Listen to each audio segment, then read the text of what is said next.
সাবধান, শীতের সময় ভুলেও খাবেন না এই তিনটি খাবার, তাহলে বড় সমস্যায় পড়বেন। শুধু তাই নয়, বিজ্ঞানীরাও এই তিনটি খাবার নিয়ে দিয়েছেন ভয়ঙ্কর তথ্য, যা শুনলে সুবহানাল্লাহ আলহামদুলিল্লাহ বলতে বাধ্য হবেন। রাসূলুল্লাহ সাল্লাল্লাহু আলাইহি ওয়াসাল্লাম এই তিনটি খাবার পছন্দ করতেন না এবং তিনি তার উম্মতদেরকেও এই তিনটি খাবার থেকে বিরত থাকতে বলেছেন। হাদিসে আছে, যে ব্যক্তি রাসূলুল্লাহ সাল্লাল্লাহু আলাইহি ওয়াসাল্লামের পথ ভুলে গেল এবং তার সাথে গাদ্দারি করলো, তিনি তাকে উম্মত বলে পরিচয় দিবেন না। এই তিনটি খাবার খেতে কেন নিষেধ করেছেন তা নিয়েই থাকবে আজকের বিস্তারিত। অবশ্যই ভিডিওটি শেয়ার করে দিবেন আপনার প্রাণপ্রিয় ভাই বোনদেরকে সতর্ক করার জন্য। আপনি যদি রাসূলুল্লাহ সাল্লাল্লাহু আলাইহি ওয়াসাল্লামকে ভালোবেসে থাকেন, অবশ্যই আলহামদুলিল্লাহ কমেন্ট করবেন। তো চলুন বেশি কথা না বলে শুরু করি আজকের ভিডিও। জেনে নেই কোন তিনটি খাবার যা আমাদের প্রিয় নবী পছন্দ করতেন না। প্রিয় নবী যে তিনটি খাবার পছন্দ করতেন না তার মধ্যে 1 নম্বর হলো অতিরিক্ত গরম খাবার। যে খাদ্য থেকে ধোঁয়া বের হয় এরূপ খাবার তৎক্ষণাৎ খেতেন না প্রিয় নবী সাল্লাল্লাহু আলাইহি ওয়াসাল্লাম। অতিরিক্ত গরম খাবার ঠান্ডা হওয়া পর্যন্ত তিনি অপেক্ষা করতেন। হযরত আবু হুরায়রা রাদিয়াল্লাহু তাআলা আনহু বলেন, রাসূলুল্লাহ সাল্লাল্লাহু আলাইহি ওয়াসাল্লাম গরম খাবার খেতেন না। তিনি বলতেন, গরম খাদ্য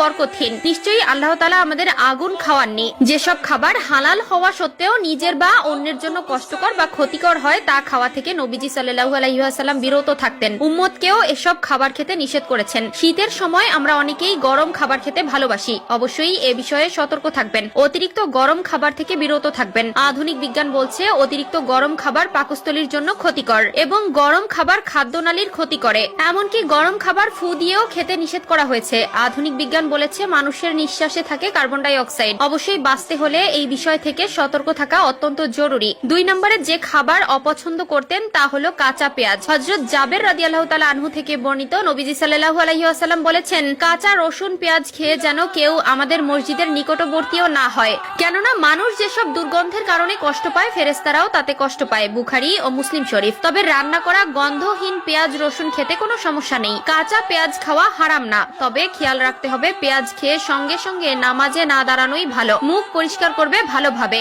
যেন কোনো গন্ধ না থাকে, অর্থাৎ মুখে দুর্গন্ধ সৃষ্টিকারী কোনো বস্তু খেয়ে লোক সমাজে বিশেষত মসজিদে যাওয়াকে নবীজি সাল্লাল্লাহু আলাইহি ওয়াসাল্লাম খুবই অপছন্দ করতেন। 3 নম্বরে প্রিয় নবী বাসি খাবার খেতে নিষেধ করেছেন এবং তিনিও এই খাবার অত্যন্ত অপছন্দ করতেন। বাসি খাবারের ফলে শরীরের মধ্যে বিভিন্ন ধরনের ভাইরাসের আক্রমণের সম্ভাবনা থাকে এবং এই খাবার থেকে অতি দুর্গন্ধ আসার জন্য প্রিয় নবী অপছন্দ করতেন। যে খাবার রাতে রান্না করা হয়েছে এবং সকালে বাসি হয়ে গিয়েছে সেই খাবার প্রিয় নবী সাল্লাল্লাহু আলাইহি ওয়াসাল্লাম পছন্দ করতেন না। আমরা এমন একজন নবী পেয়েছি যিনি তার একজন উম্মতকে রেখেও জান্নাতে প্রবেশ করবে না। তিনি এমন একজন নবী যিনি মৃত্যুর আগেও তার উম্মতের জন্য অঝর নয়নে কান্না করেছেন এবং তার উম্মতের দায়িত্ব আল্লাহর হাতে তুলে দিয়েছেন। সুবহানাল্লাহ। রাসূলুল্লাহ সাল্লাল্লাহু আলাইহি ওয়াসাল্লাম হলেন আমাদের সেই সুপারিশকারী যিনি আমাদের হাসরের কঠিন মুহূর্তে তার উম্মতদের জন্য আল্লাহর দরবারে সুপারিশ করবেন। সুবহানাল্লাহ।